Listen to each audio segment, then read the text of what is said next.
You ask Tiger to calculate. This deals with finding the midpoint between 2 points.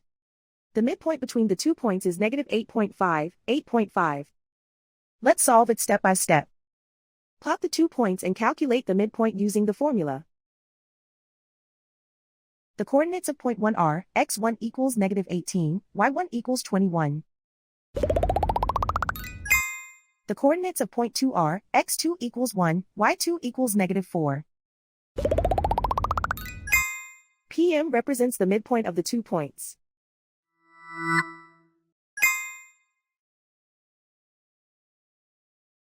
Use the x values in the midpoint formula to find the midpoints x. x1 equals negative 18. x2 equals 1.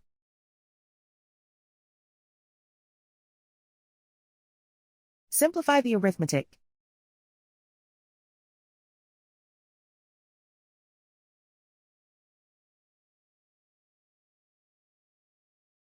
Use the y values in the midpoint formula to find the midpoints y.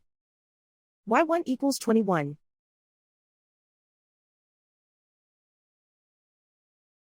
y2 equals negative 4.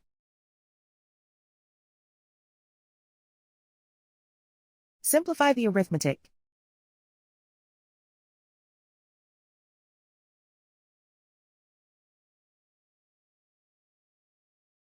And so, the midpoint is negative 8.5, 8.5.